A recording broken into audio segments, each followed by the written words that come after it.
we remain steadfast in our commitment in delivering local news that matters, stories that inspire, enriching the lives of Filipinos in the Philippines and across the globe. This is your GMA Regional TV. Buong puso para sa Pilipino. Ito ang inyong Regional TV News. Magandang araw! Ito ang inyong Regional TV News. Hatid namin ang mga pinakamalaki at pinakahuling balita. Mula sa Visayas, ako po si Cecil Kibod Castro. Mula rito sa Mindanao, ako po si Sara Hilomen Velasco. At mula naman dito sa Luzon, ako po si Chris Zuniga.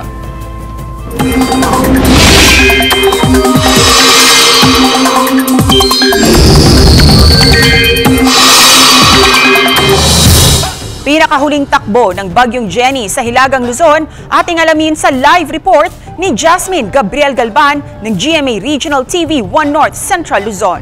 Jasmine.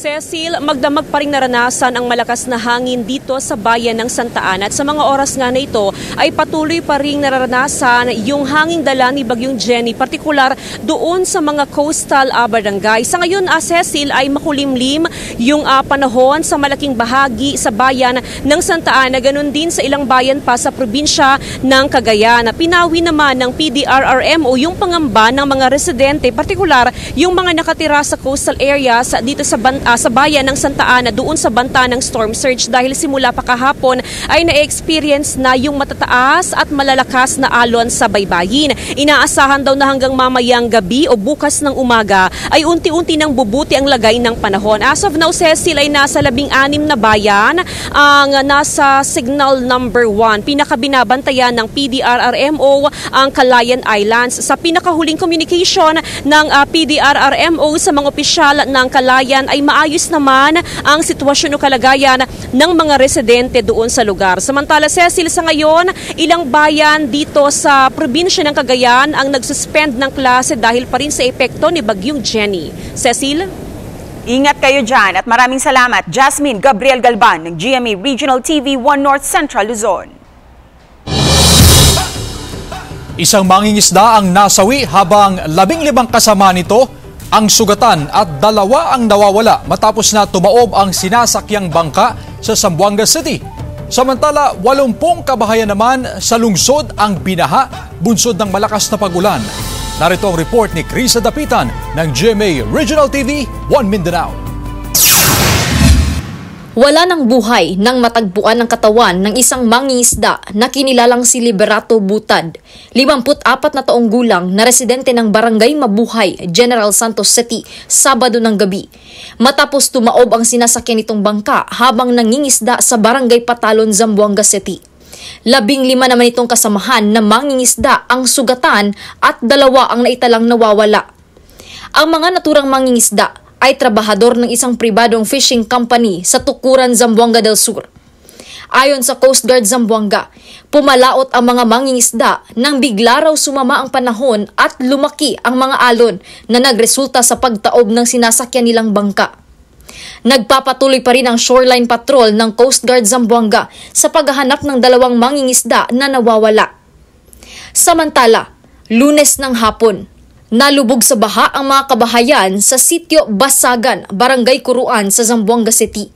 Ito'y matapos maranasan ang malakas na pag-ulan sa lungsod. Ayon sa CDRRMO, umabot sa 80 kabahayan ang apektado. Agad naman inilikas ang nasa 300 individual. Agad din namang bumalik ang mga ito sa kanilang mga bahay nang humupa na ang baha. Wala namang naitalang sugatan sa nasabing pagbaha. Ayon sa Pag-asa, southwest monsoon o hanging habagat ang nagpaulan sa Zamboanga City. Mula sa GMA Regional TV 1 Mindanao, Krisa Dapitan, nagbabalita para sa GMA Integrated News.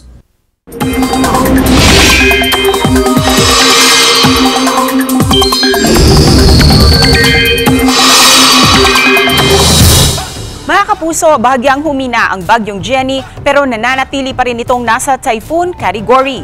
Yan at iba pang detalye sa ulat ni Luan Mayrundina ng GMA Regional TV, Balitang Bisdak. Masungit ngayon ang panahon at nakataas ang Tropical Cyclone Wind Signal number 3 sa Itbayat, Batanes. Signal number 2 naman sa nalalabing bahagi ng Batanes at northern portion ng Babuyan Islands. Signal number 1 sa natitirang bahagi ng Babuyan Islands, northern portion of mainland Cagayan, northern portion of Apayao at northern portion ng Ilocos Norte. Asahan ang malalakas na ulan na may kasamang pagbugso ng hangin sa mga susunod na oras. Namataan ng Pag-asa ang mata ng bagyo 270 kilometers east-northeast ng Itbayat, Batanes. Taglay nito ang lakas ng hangin na aabot sa 150 kilometers per hour. Umaga bukas, posibleng maglandfall sa southern Taiwan ang bagyong Jenny. Pagdating ng hapon o gabi, nasa labas na yan ang Philippine Area of Responsibility. Bukod sa bagyong Jenny, nagpapaulan rin ngayon sa ilang bahagi ng bansa ang pinalalakas nitong hanging habagat. Ngayong umaga pa lang, masungit na ang panahon sa Batanes base sa rainfall forecast ng Metro Weather. Asahan na ang heavy to intense rains gaya ng nakikita niyong kulay orange at red. Pinag-iingat din ang mga kapuso natin mula sa banta ng baha at landslide. Uulanin din ngayong umaga ang ilang bahagi ng Ilocos Region, Central Luzon, Calabar Zone, Mimaropa Region, Bicol at Western Visayas. Pagsapit ng hapon, uulanin na ang ilan pang panig ng bansa. Posible ang heavy rains sa ilang lugar. Mula sa GMA Regional TV Balitang Bisdak, Luan Mayrundina, nagbabalita para sa GMA Integrated News. Rice cooker na naiwang nakasaksak ang tinitingnang dahilan ng sunog sa isang ospital sa Tagum City sa Davao del Norte. Habang isang 80 anyos na lalaki ang patay matapos matrap sa nasusunog na bahay sa Kabangkalan City, Negros Occidental. Si Aileen Pedreso ng GMA Regional TV 1 Western Visayas nakatutok. Naiwang rice cooker na nakasaksak ang tinitingnan ng Bureau of Fire Protection na sanhi ng sunog sa isang ospital sa Tagum City, Davao del Norte matapos itong matagpuan ng VFP. Base sa investigasyon ng Tagum City Central Fire Station, nagsimula ang apoy sa room 218 ng isang building na naturang ospital pasado alas 12 linggo ng tanghali. Doon daw pansamantalang nakatira ang mga construction worker na nagre-renovate sa naturang building. Umabot sa 150,000 pesos ang pinsala. Wala namang naiulat na sugatan sa sunog. Kung magamit man og mga appliances, ibantayan jud perminti o dili pa kanang ipabayaan. So kung magawas jud tanan sa balay, pwede ipa-shutdown ang power or ang plangka. Binawian ng buhay ang isang 80 anyos na lalaki matapos na matrap sa nasusunog nitong bahay sa Barangay Tabugon, Kabangkalan City, Negros Occidental, Martes ng umaga. Kinilala ito na si Guy G. Fukuda, isang Japanese national pero sa Kabangkalan City na naninirahan kasama ang pamilya. Ayon sa Kabangkalan City BFP, naiwang mag-isa sa kanilang bahay ang biktima. Posible raw na nasuffocate ito at hindi na nakalabas pa sa kanyang kwarto nang magsimula ang apoy. Nagpapatuloy pa ang investigasyon ng BFP sa sanhi ng apoy na nag-iwan ng tinatayang mahigit sa 100,000 pesos na danyos. Mula sa GMA Regional TV 1 Western Visayas, Aileen Pedreso, nagbabalita para sa GMA Integrated News. Pinaiimbestigahan na ng LTO Region 7 ang nangyaring suntukan sa kalsada sa pagitan ng driver ng taxi at motorcycle rider sa Lapu-Lapu City, Cebu noong Lunes. Inamin ng 52 anyos na si Danilo Embia, habal-habal driver na nakipagsuntukan siya sa taxi driver. Siya ang nakasuot ng helmet at sweatshirt na nakuhanan ng video. Ayon sa kanya, bago ang alitan, tumawid siya sa kabilang lane papunta sa isang money remittance center. Patuloy pang kinukuhanan ng GMA Regional TV ng pahayag ang taxi driver na kinilalang si Michael Maasin base sa citation ticket na inisyu ng traffic enforcer. Hindi na ipinablotter ang tila boxing match matapos magkaayos umano ang dalawang drivers. Ipinag-utos na ng LTO 7 Director na imbestigahan ang insidente. Hulong nagawa. Yung lihay na sa motor, iya gikong igo nga to motor, nakasabo na akong kamot. I-show cause order na to sila. Dito na to dayon kung nabay rason nga to ang i-issue sila o kanang violation nila. No? So, di pa man po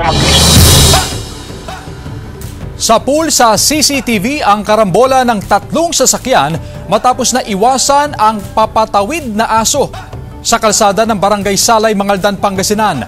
Makikita sa video na nakaiwas pa ang isang tricycle sa aso pero ang isang kotse muntik na niyang masagasaan ng aso kaya biglang nagpreno. Kaya naman nabangga ang kotse ng sumusunod na SUV. Isa pang motorsiklo ang nadamay sa aksidente. Wala naman daw gaanong nasaktan sa insidente ayon sa mga rumesponding opisyal ng barangay. Paalala ng otoridad sa mga residente na maging responsable sa kanilang mga alagang hayop. 34 anyos na lalaki na tinaga ang kanyang tiyuhin, patay matapos mabaril ng rumesponding pulis sa Lawag City. Narito ang report ni Gab De Luna ng GMA Regional TV 1 North Central Luzon. Patay ang 34 anyos na si John Francis Bitagon, residente ng Barangay Balatong, Lawag City. Nabaril siya ng rumesponding pulis matapos umano niyang pagtatagain ang kanyang tiyuhin. Nagpapagaling sa ospital ang tiyuhin. Sinubukan daw ni Bitagon na tumakas, ngunit naabutan siya ng mga rumesponding pulis. Bigla na lang siyang sumugod at tatagin yung pulis natin. So, wala na silang ibang paraan kundi i-depend yung sarili nila. Dinala pa siya sa pagamutan pero binawian din ng buhay. 4 na tama ng bala ng baril sa iba't ibang bahagi ng katawan ang tinamo niya. Plano ng pamilya ni Bitagon na magsampa ng kaso laban sa pulis. Sinisikap ng GMA Regional TV 1 North Central Luzon na makuhanan ng pahayag ang pulis. Pero, kinumpiska na raw ang baril ng pulis at gumugulong na rin ang investigasyon sa kanya. Mula sa GMA Regional TV 1 North Central Luzon, Gab De Luna, nagbabalita para sa GMA Integrated News. Umani naman ang mga positibong reaksyon sa netizen ang tribute video na ginawa ng fur parent na si Randy Abante mula sa bayan ng Talisay, Camarines Norte. Iti matapos mamatay ang kanyang alagang aso na si Coco matapos makipaglaban sa isang cobra sa loob mismo ng kanilang farm sa Barangay Santa Elena. Kwento ni Randy, kasabay mismo ng kanilang family day nang matagpuan niyang patay si Coco habang katabi nito ang patay din na cobra. Kaya kasabay ng kanyang pagluluksa, gumawa ng tribute video si Randy kung saan ibinahagi niya rito ang mga masasayang araw at mga pinagsamahan nila ni Coco. Nagpasalamat din si Randy sa publiko na sumuporta sa kanyang simpleng tribute para sa namatay na alagang aso. Yung mga aso natin, parang tao lang din sila eh. Yun nga lang, hindi lang sila makapagsalita ng salita natin. Pero alam ko kapag kinakausap natin sila, nakikinig sila at naiintindihan nila yung sinasabi natin sa kanila.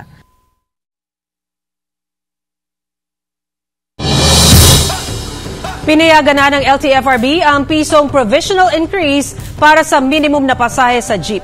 13 piso mula sa dating 12 pisong pasahe sa mga traditional jeep at 15 piso mula sa dating 14 na pisong pasahe sa modern jeepney. Yan na ang minimum na pamasaheng ipatutupad sa buong bansa simula sa araw ng Linggo, October 8. Kasunod yan ang pag-aproba ng LTFRB sa petisyon ng Pasang Mazda, Alto DAP at Apto para sa pisong provisional o temporary fare increase. Sabi ng LTFRB, pantawid na ito ng mga tsuper at operator matapos ang 11 magkakasunod na linggong taas presyo sa diesel na nagresulta sa mahigit 17 piso kada litrong pagmahal. Hiling pa rin ng mga transport group pagbigyan ng petisyong 5 pisong taas pasahe para sa unang 4 na kilometro at piso para sa mga susunod na kilometro. Diringgin ito ng LTFRB sa susunod na buwan. Ang fare increase po would only start on Sunday. Sa mga lalabag po ito, alam naman po ninyo kung anong posibilidad na maging sanction or penalty rito which could lead to your suspension.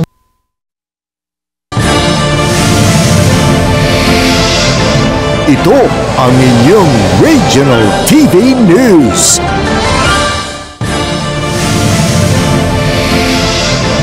Ito ang inyong Regional TV News. Ipinatutupad na sa ilang paaralan sa Bacolod City ang mandatory wearing of face mask, bunsod ng pagdami ng mga estudyanteng nagkakasakit ng trangkaso. Ito ang tinutukan ni Adrian Prietos ng GMA Regional TV 1 Western Visayas. wear your mask paliyoga para hindi ta mahuyan, sabi lo. Naabutan pa ng GMA Regional TV 1 Western Visayas sa medical officer ng Negros Occidental High School na pinagsasabihan ang mga estudyante na walang suot na face mask habang nasa loob ng campus. Simula noong nakarang linggo ay pinatutupad na sa nasabing paaralan ang mandatory wearing of face mask at no face mask, no entry policy. Bunsod ng pagdami ng mga naitatalang estudyante at guro na nakakaranas ng flu-like symptoms. Kaya nung Lunes, ipina-check up sa klinik ng paaralan ang 70 estudyante matapos kakitaan ng mga sintomas ng trangkaso. Sa nagigad sila nagilanat. Tapos? Ang naratnan ko, guro. Tatlo ko classmate, tara sa balay nila. Natnan mo kami, guro. Pero ayon sa paaralan, hindi agad maipapatupad ang online classes dahil sa problema sa internet connection at karamihan sa mga estudyante ay walang gadget. Do ka worrying na balasar nga do tanan na lang yagat rang kaso. Mga bata kakadto di tag 1 week ang ubo.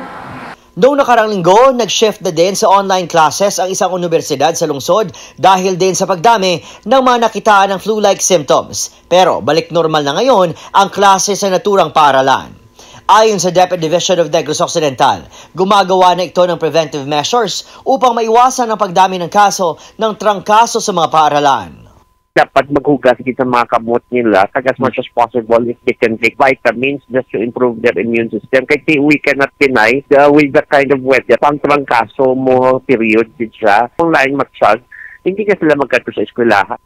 Pinayuhan naman ng health authorities ang publiko na agad magpakonsulta sa doktor, magsuot ng face mask o mag-isolate sakaling makaramdam ng mga sintomas upang hindi na makapanghawa pa ng iba. Mula sa GMA Regional TV 1 Western Visayas, Adrian Prietos, nagbabalita para sa GMA Integrated News.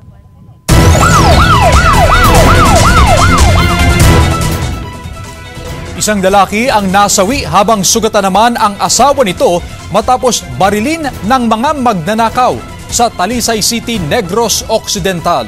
Si Aileen Pedreso ng GMA Regional TV 1 Western Visayas nakatutok.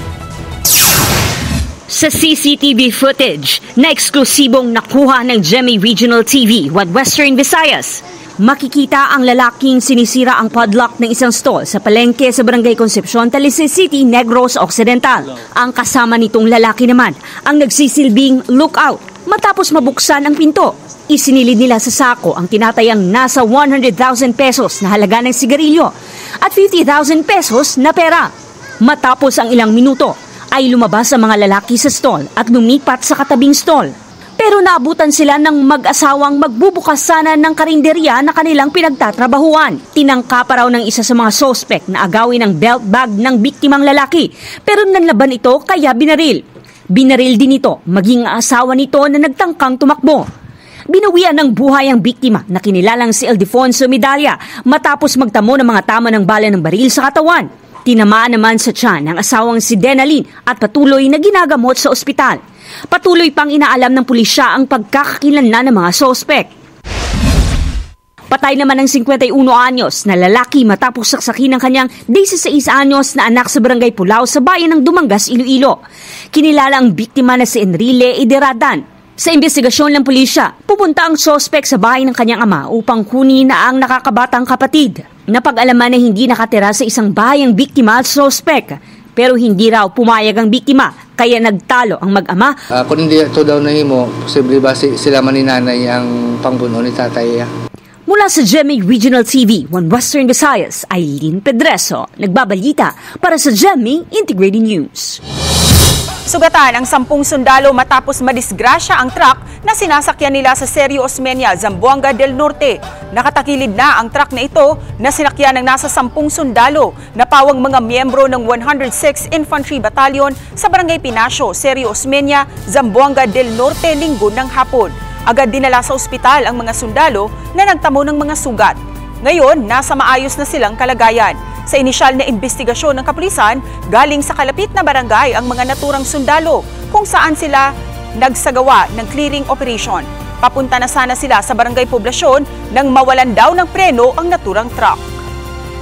Assumption na rin lang namin, Mama, naramdaman na nung driver, medyo loose brake na siya. So, dito niya na lang inihulog sa may left side Kasi yung sa right side niyan is, Pampang. So, para to lessen siguro yung yung damage is dito niya inihulog banda sa may left side. Mga souvenir items at iba pang gamit na inukit mula sa lava rock na ibinuga ng Bulkang Mayon, ibinida ng isang artist mula sa Daraga, Albay. Si Chris Novelo ng GMA Regional TV, Balitang Bicolandia para sa detalye. Sa pagpunta ng mga bisita sa Bicol Region, isa sa kanilang target ay ang makita ang natatanging ganda ng Bulkang Mayon sa probinsya ng Albay. Kaya kasama ng magagandang karanasan at pagbisita nila ay ang pagdadala ng mga souvenir item na magpapaalala sa kanila sa Bulkang Mayon. Kaya naman talagang mabenta ang mga inukit at nililok na miniature version ng Cagsawa Ruins, mga estatwa at iba pang mga gamit o disenyo na gawa mismo mula sa lava rock na ibinuga ng Bulkang Mayon. At ang taong nasa likod ng mga obrang ito ay ang 60 anyos sa si Vicente Ahero ng Barangay Busay sa bayan ng Daraga.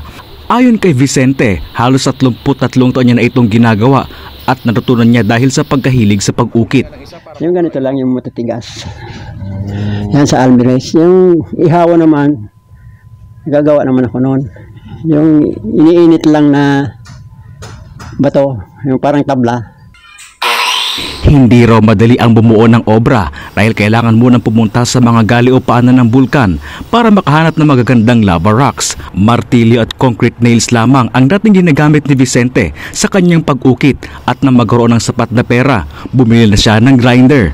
At dahil sa mga magagandang obra ni Vicente, mabilis daw itong maubos sa mga souvenir shop.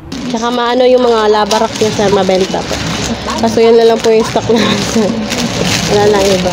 Dahil sa panghihinayang na matuldukan na ang ganitong uri ng sining, nais ngayon ni Vicente na maturuan ng mga kabataan para maipasa niya ang ganitong talento sa susunod na henerasyon. Mula sa GMA Regional TV Balitang Bicolandia, Chris Novelo, nagbabalita para sa GMA Integrated News. Ito ang inyong Regional TV News. Ito ang inyong Regional TV News. Patay ang 22 anyos na lalaki matapos tagain ang kanyang kainuman sa Calawag, Quezon. Mag-inang sospek arestado. Narito ang report ni Paul Hernandez ng GMA Regional TV, Balitang Southern Tagalog.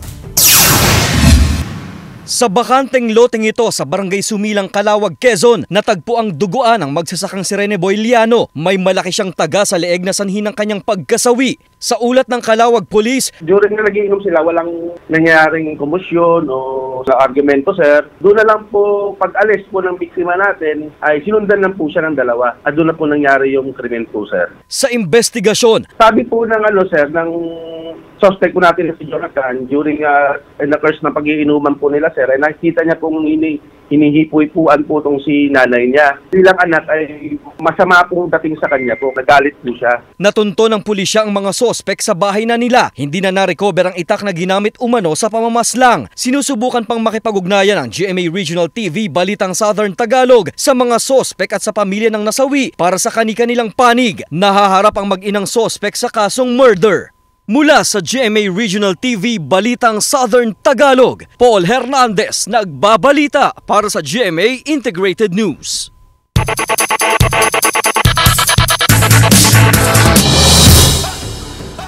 Sa nagpapatuloy na aksyon sa NCAA Season 99 Men's Basketball, nakapagtala ng panalo ang Perpetual Altas at ang LPU Pirates. Silipin natin ang aksyon sa ulat ni Nico Sereno ng GMA Regional TV Balitang Bisdak. Bumida si Cyrus Nitura sa panalo ng Perpetual Altas kontra Arellano Chiefs 85-86 sa men's basketball tournament ng NCAA Season 99. Malaking tulong ang all-around performance ni Nitura upang maitala ang unang panalo ng Altas ngayong season. Kumamada si Nitura ng 19 points, 9 rebounds at 5 assists. Sa umpisa pa lang ng laro, hindi na pinaporma ng Altas ang Chiefs sa 47-34 na pagtatapos ng first half. Samantala sa Game 2 kahapon, nagpang-abot ang LPU Pirates at San Sebastian College Golden Stags. Sa simula ng laro, naging parang balakid ang Stags para sa Pirates na wala pang talo ngayong season. Pero umarangkada ang LPU sa pangunguna ni John Barba na nakakuha ng kabuang 20 points sa game. Nagtapos ang laro sa score na 83 Pirates at 72 sa Golden Stags. Ang Lyceum na wala pang talo ay mayroong 4-0 standing ngayong season 99. Samantala ngayong araw, kapuso, antabayanan ang pagpapatuloy ng umaatikabong aksyon sa hardcourt. Alas 2 ng hapon, ang game ng Benilde Blazers laban sa Mapua Cardinals. Nasusundan ng aksyon ng EAC Generals na makakalaban ng JRU Heavy Bombers. Abangan ang Season 99 sa NCAA dito sa GTV at tuloy-tuloy ang pagtuklas natin sa mga bagong heroes of the game. Mula sa GMA Regional TV Balitang Bisdak, Nico Sereno nagbabalita para sa GMA Integrated News. Mag-asawang cosplayer sa Cebu, third placer sa isang international competition sa South Korea. Kilalanin natin sila sa report ni Luan May Rondina ng GMA Regional TV Balitang Bisdak. Meet Sheena and Siegfried Enero. Sila ang mag-asawang cosplayer mula sa Cebu na third placer sa International Cosplay Festival na isinagawa sa South Korea nitong Setyembre. Dahil parehong mahilig sa cosplay, nag-cross ang kanilang landas. Mahilig si Sheena na gayahin ang makeup ng iba't ibang anime characters habang nakahiligan naman ni Siegfried ang paggawa ng anime costumes. Ayon kay Sheena, malaki ang ginampanan ng cosplaying sa pag-iibigan nilang mag-asawa. Dili sa tanan ni gayon na puro ragid na seryoso ra jud mi sa among kinabuhi. So mao ni na sa pinaagi sa cosplay na mas na stronger in your relationship. Sa dami ng mga anime character na kanilang ginampanan, all-time favorite nila ang karakter bilang mag-asawa. Dahil hindi na nila kailangang mag-internalize sa character na kanilang gagampanan. Dire pa lang daan is lisod na competition, then pag-abot dito mas nilisod kay the best of every country na ang gipadala. But luckily, after all our hard works, preparation, naka-bring yun may og trophy sa Philippines. Mula sa GMA Regional TV Balitang Bisdak, Luan May Rondina, nagbabalita para sa GMA Integrated News. Mga kapuso, 82 araw na lang, Pasko na. Samantala, mapapanood niyo po ang episode na ito sa official website ng GMA Regional TV, www.gmaregionaltv.com. Pwede rin kayong bumisita sa aming official YouTube channel, GMA Regional TV, at i-click ang subscribe button para sa pinakamainit na balita mula sa mga rehiyon. Nais naming pasalamatan ang mga kapuso sa iba't ibang panig ng Pilipinas, maging ang mga kapuso natin abroad. Dahil sa GMA Regional TV, local news matters. Kami ang Regional TV News, buong pwersa para sa mas malaking misyon at mas malawak na paglilingkod sa bayan.